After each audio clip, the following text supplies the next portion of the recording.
êtes bien sur i24 News et vous êtes bien dans Défense. L'actualité sécuritaire, c'est aussi cette information selon laquelle, selon plusieurs rapports, notamment israéliens et internationaux, il y a un lien de plus en plus étroit entre les organisateurs de la flottille, l'une des flottilles en direction de Gaza, et le Hamas, tout simplement. Regardez ce sujet, on en parle juste après. Derrière la flottille Sumud, des connexions directes avec le Hamas. À gauche sur cette toile apparaissent plusieurs figures de premier plan de l'organisation terroriste, parmi lesquelles Bassem Naïm ou encore Zaher Jabarin.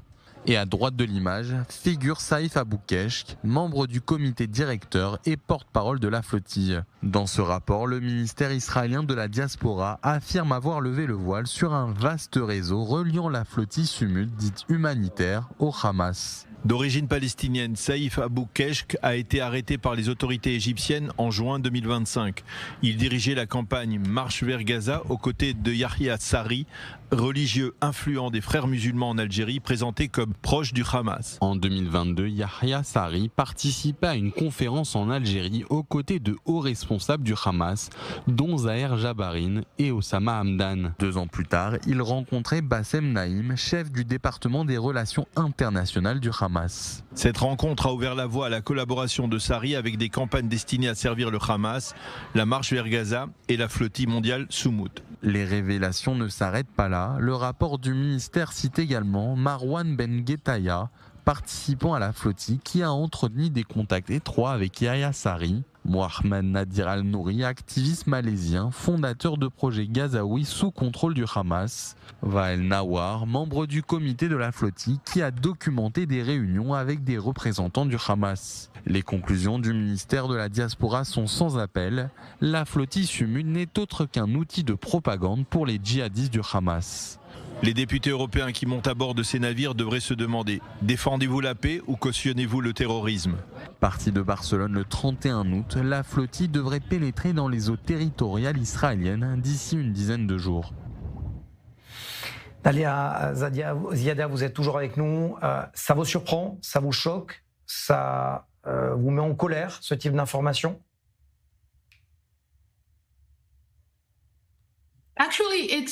Écoutez, en fait, ça n'est pas surprenant du tout. C'est tout à fait attendu. Les frères musulmans et leur réseau étendu dans le monde entier, y compris même des financiers étatiques comme le Qatar, feront tout ce qu'ils pourront pour sauver le Hamas. Et bien sûr, ils ne peuvent pas le faire directement en disant « on va là-bas pour sauver le Hamas », d'être totalement écrasé par Israël. Et donc, en tout cas, ils vont le couvrir par le drapeau disant « on y va pour une cause humanitaire, pour sauver les gens de Gaza » ou quelque chose de ce type. Mais en fait, tout ce qu'ils essaient de faire, c'est de sauver le Hamas, lui lancer des bouteilles d'oxygène, et ils font tout ce qu'ils peuvent. La question est de savoir comment est-ce qu'une telle flottille puisse être payée et comment est-ce que ça peut aider le peuple palestinien. La seule chose qui peut aider le peuple palestinien, c'est de les libérer de cette organisation terroriste qu'est le Hamas et les aider à créer un état de paix qui vive à côté d'Israël. C'est la seule chose qui pourrait garantir un avenir pour les Palestiniens. Dalia, vous avez déjà écrit sur la paix, justement, sur cette paix, sur ce dialogue entre les peuples. Vous l'avez écrit, vous l'avez parlé, vous l'avez raconté. Et la seule réponse qu'on vous donne, et vous êtes une femme de foi, la même foi que la leur. Vous lisez exactement le même Coran. Et pour autant, ils vous qualifient, parce qu'ils pensent que c'est une insulte, de sionistes.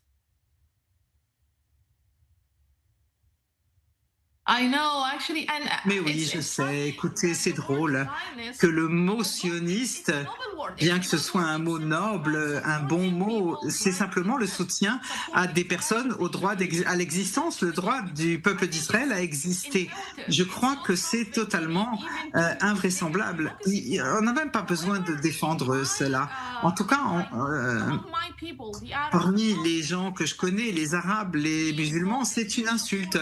De vous dire que vous aidez les juifs ou les sionistes, c'est une insulte. Et je comprends d'où ça vient en fait. Si vous leur demandez aux musulmans, même ceux qui ne sont pas encore radicalisés, mais qui ont subi le lavage de cerveau des radicaux, ils vous diront que c'est une cause islamique. Et quand vous ouvriez le hadith ou les textes sacrés des musulmans dans le Coran, vous ne verrez rien à propos de la Palestine ou de la cause palestinienne ou quelque chose de ce genre. C'est même pas mentionné, même pas quelque chose de près de cela. Bien au contraire d'ailleurs.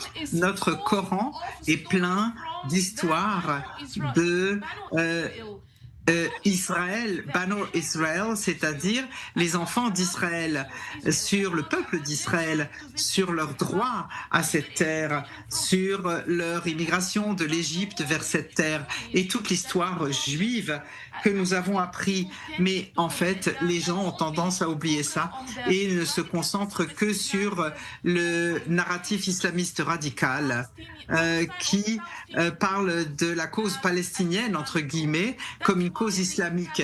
Et c'est pourquoi ils attaquent des gens comme moi quand ils essaient d'ouvrir les yeux sur la vérité. C'est pour ça que j'aime bien vous inviter, justement, parce que vous avez un parler vrai. Merci Dalia Ziada, je vais y arriver pour la 3e fois quand même. Pardonnez-moi d'avoir écorché votre nom de famille. Merci à vous d'avoir été dans Défense. Toujours un plaisir. Thank you so much. Merci infiniment. Merci beaucoup. Merci à vous. Au lendemain de l'attentat meurtrier de Jérusalem, l'État d'Israël avait déjà commencé à réparer les brèches dans la barrière de séparation. Des dizaines de milliers de Palestiniens entraient chaque jour en Israël depuis la Judée-Samarie, notamment de la même manière que les terroristes étaient arrivés en plein cœur de Jérusalem. Shlomi Heller, adapté par Eric Fendler. L'attaque terroriste meurtrière de Jérusalem a remis le problème de l'échec de la ligne de démarcation sous les projecteurs. D'après les premiers éléments de l'enquête, il apparaît que les 2 terroristes ont utilisé le passage si facile qu'empruntent tous les Palestiniens clandestins chaque jour entre les territoires de Judée-Samarie et Israël. אנחנו נמצאים פה בשכונת בית חנינה, בקצה של שכונת בית חנינה, מהצד השני זאת דחיית אל-באריד. גדר הזאת, כמו שאתה רואה אותה, כן? גדר גבוהה עם קונצרטינות, היא פרוצה. היום מי שרוצה, לא משנה מי הוא ומה הוא, נכנס לשם ועושה מה שהוא רוצה. הבעיה היא שנכנסים לשכונות ירושלמיות. אלפים של שב"חים, אלפי כלי נשק. Le passage des travailleurs clandestins en Israël, ici au nord de la capitale Jérusalem, vers les faubourgs de Beit Hanina, est connu de tous. À l'aide d'une simple corde jetée le long du mur ou d'un passage creusé directement dedans, les allers-retours des clandestins ont lieu de nuit comme de jour, aux yeux de tous. Comme ici, juste devant les passagers de cette voiture.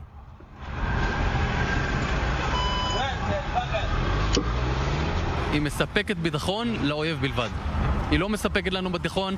גדר היא חלק מחזון אוסלו וחלק מחזון ממשלת שרון שבנתה אותה בעקבות האינתיפאדה השנייה. מה שהביא את השקט והמשילות לאחר האינתיפאדה השנייה זו לא בניית הגדר, אלא דווקא חומת מגן והמשילות והאחיזה בלב השטח הערבי שמעבר לה. פיגוע שקרה אתמול בירושלים הוא לדעתי בפירוש תוצאה של מה שאנחנו לא מצליחים לשלוט מעבר לגדר. יש שם המון נשק, יש שם המון בעלי תעודות זהות פלסטיניות שעושים מה שהם רוצים, שב"חים לכל דבר ועניין. פשוט אין גדר שתעצור אותם, הגדר עוברת כאן, וזאת הבעיה. בסוף כשיש לך אלפים עם על כלי נשק במקומות האלה, בסוף מישהו עובר, ככה או אחרת הוא עובר. Après les critiques sévères envers Tzahal et la police nationale, les forces ont été renforcées sur le terrain, surtout autour de Jérusalem. Plusieurs clandestins ont été arrêtés, ainsi que les chauffeurs qui les ont aidés. Mais dans quelques jours, lorsque l'intérêt de la presse descendra, une solution au problème ne sera toujours pas appliquée.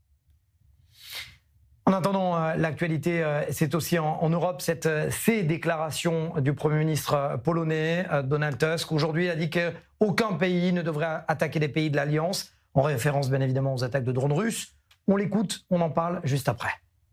W ostatnich dniach i tygodniach Ces derniers jours et ces dernières semaines à la frontière avec la Biélorussie et la Russie, mais aussi dans de nombreux autres endroits, des soldats polonais ainsi que des soldats américains, néerlandais, suédois, canadiens, norvégiens, lituaniens, lettons et allemands se sont entraînés ensemble, témoignant ainsi non seulement de leur solidarité avec la Pologne et les Polonais en ces jours dramatiques, mais aussi de la réalité de cette alliance.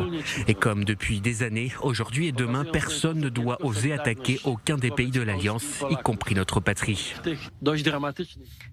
Merci Général Baudouin d'avoir accepté notre invitation. C'est toujours un plaisir sur i24 News. Je vous pose la question de manière assez franche.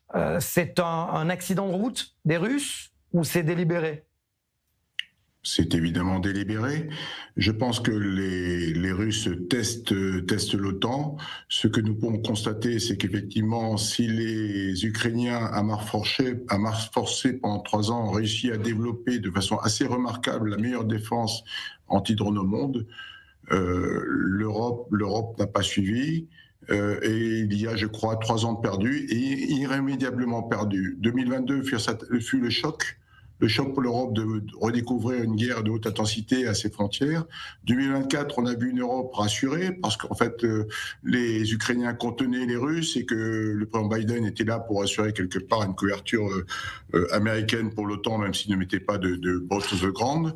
L'arrivée de Trump a fait en sorte que l'Europe a compris rapidement, mais seulement en début 2025, qu'il fallait pour elle assurer maintenant concrètement sa défense et qu'un risque de confrontation directe entre les forces russes et européennes dans les prochaines années. Et les Européens, s'ils ont étudié les méthodes ukrainiennes, n'ont par défaut de budget et certainement par défaut de prise en compte d'une urgence, n'ont pas développé les programmes. Aujourd'hui, l'Europe est très en retard sur l'Ukraine, sur sa capacité de défense anti-drone. Et ça, les Russes, qui eux-mêmes ont développé une défense anti-drone très forte parce qu'ils ont été confrontés aux Ukrainiens, voient bien que l'Europe, finalement, ne s'est pas véritablement apprêtée pendant ces 3 ans à cette confrontation. Ce qui me gêne, Général, c'est que vous étiez quand même commandant de la planification militaire de la France, de l'armée française. Vous savez ce que vous dites lorsque vous dites qu'il faut avoir un coup d'avance sur les ennemis. Et là, visiblement, tout le monde pousse la Pologne à répondre vite contre la Russie. Mais est-ce qu'ils ne sont pas en train d'utiliser la Pologne comme bouclier ? Non, de toute façon, la Pologne n'est qu'un exemple parmi d'autres. Les Russes savent bien que le sujet n'est pas la Pologne, mais bien l'OTAN. Et la France, je dirais, est dans ce même sujet. Nous avons développé en Afghanistan des moyens assez remarquables de lutte contre les IED, explosifs improvisés, qui sont apparus dès la deuxième guerre d'Irak en 2003. Je pense que les drones, aujourd'hui, notamment les drones armés, sont les IED du ciel. Or, nous n'avons pas développé de façon anticipative les moyens permettant à nos soldats, qui demain peut-être seront à déployer en Ukraine, aux abords de l'Ukraine, d'avoir les éléments. Et donc aujourd'hui, il est urgent que l'Europe se réveille, développe des urgences opérationnelles, comme elle l'a fait en Afghanistan, pour adapter son dispositif militaire à cette guerre nouvelle. Visiblement, elle n'a pas tous les critères de réponse à cette nouvelle guerre.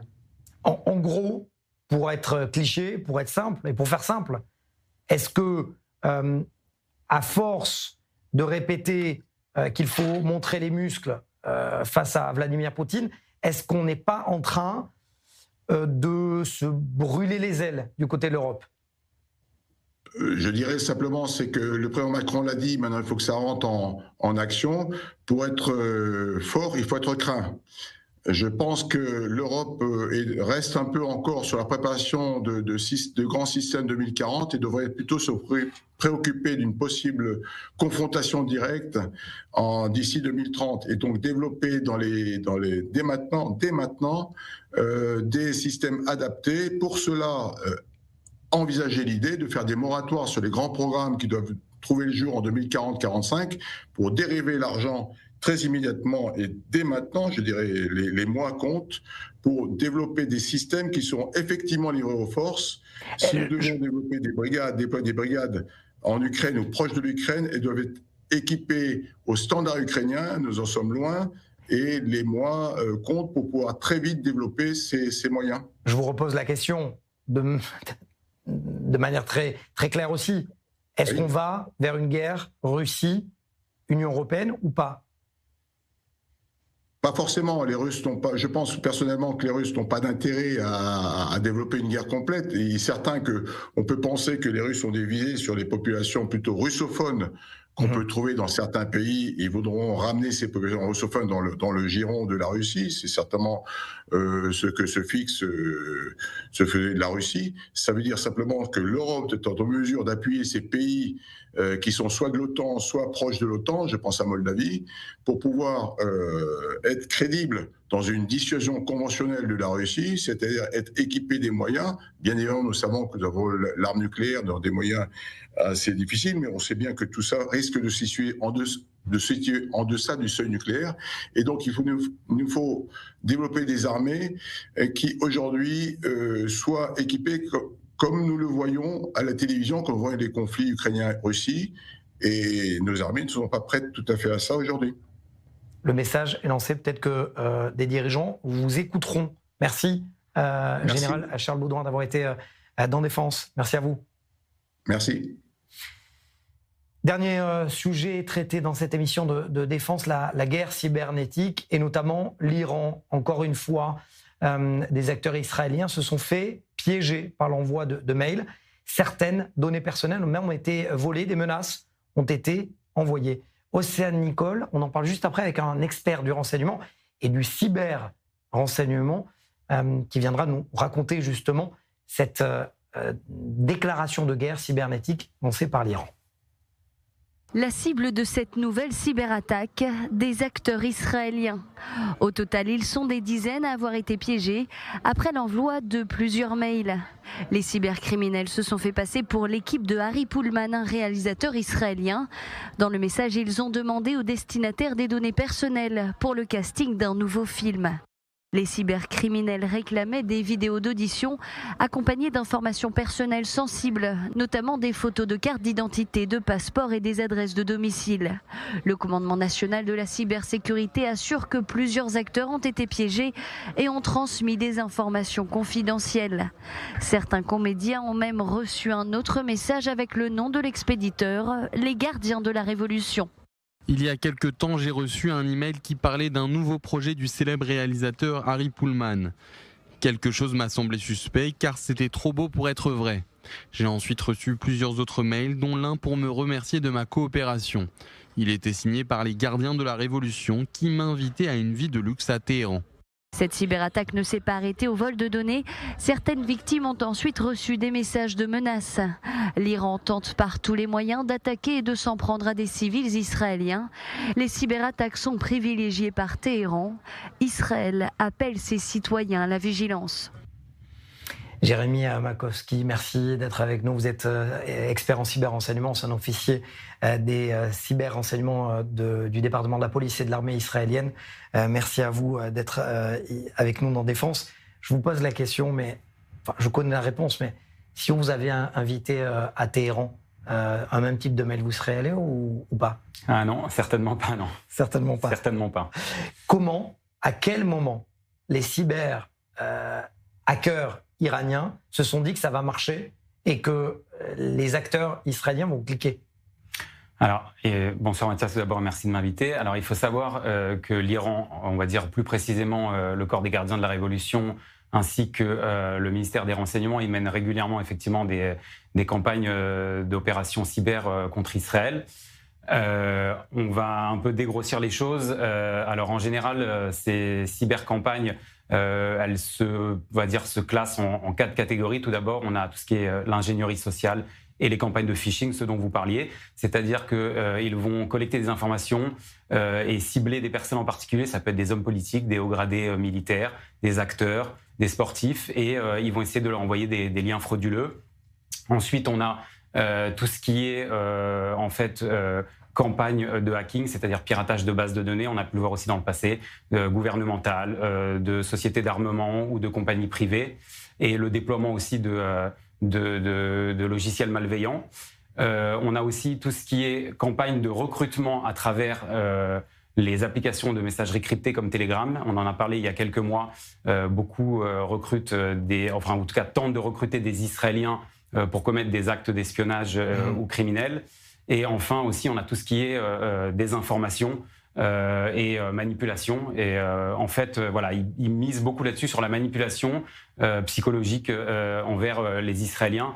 Et c'est quelque chose qu'ils étudient aussi préalablement, de manière à observer certains profils pour les encourager à cliquer sur des liens ou accepter certaines demandes. Ce qui me gêne, c'est que ce n'est pas la première fois que l'Iran perpétue ce type de ce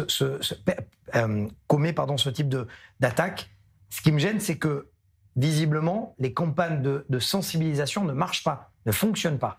Alors, les campagnes de civilisation, elles fonctionnent, mais on va dire qu'il n'y en a pas assez. En effet, la Direction nationale de la cybersécurité qui s'occupe de la protection des infrastructures israéliennes et qui s'occupe aussi d'avertir la population mène des campagnes, mais on va dire que je pense qu'elles ne sont pas suffisamment importantes parce qu'il faut bien faire comprendre aux gens qu'il ne faut absolument pas cliquer sur des liens provenant de choses dont lesquelles ils ne sont pas sûrs.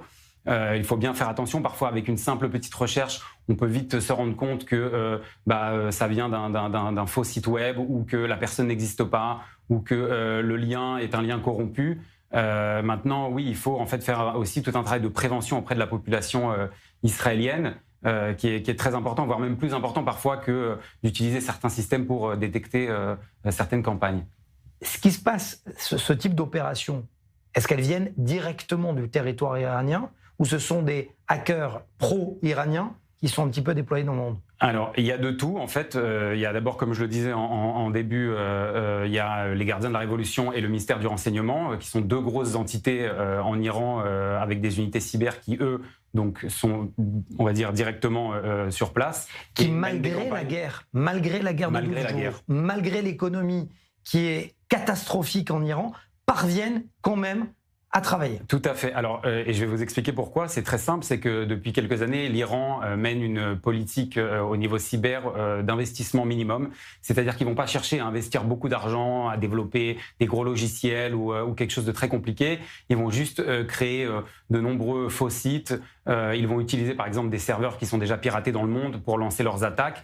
En fait, ils ont mis en place une stratégie, ce qu'on pourrait définir de low cost au niveau des attaques cyber, mais qui ont quand même un effet sur les personnes visées. Donc c'est pour ça qu'ils arrivent encore à lancer quand même un certain type d'opération. Malgré tout. Et donc vous disiez, je vous ai coupé, il y a les Iraniens en Iran, et il y a aussi des hackers pro-iraniens. Et il y a aussi des hackers pro-iraniens. On a pu le voir pendant la guerre, d'ailleurs au mois de juin, juste après. Il y a beaucoup de hackers, ce qu'on appelle des activistes, des gens qui mettent leurs compétences au service d'une certaine idéologie et qui coopèrent avec, en l'occurrence là, avec le régime iranien, mais ça peut être dans d'autres circonstances, comme on a pu le voir aussi avec la guerre en Ukraine et avec la Russie. Jérémy Makowski, lorsque il y a des ONG qui se disent ONG, mais qui traquent tous les Israéliens qui ont servi pendant leur période de réserve, les Milwim, ou qui ont été soldats et qui attaquent tout simplement le web et les sites internet, toutes sortes de plateformes sociales. Est-ce que ça, en termes de cyber-renseignement, Israël est prêt, justement? Est-ce qu'on a plus ou moins plus d'outils aujourd'hui pour faire ça, cela? Parce que c'est vous-même qui me le disiez à l'époque, derrière ces ONG, il y a aussi l'Iran. Oui, tout à fait. Derrière ces ONG, il y a aussi l'Iran. D'ailleurs, on a pu le voir là récemment, au mois d'août. Il y a eu une campagne qui a été menée par l'Iran où ils ont, entre guillemets, quelque part usurpé l'identité d'une association qui venait en aide aux soldats victimes de syndrome post-traumatique pour collecter des informations et d'ailleurs infecter leur téléphone ou leurs ordinateurs.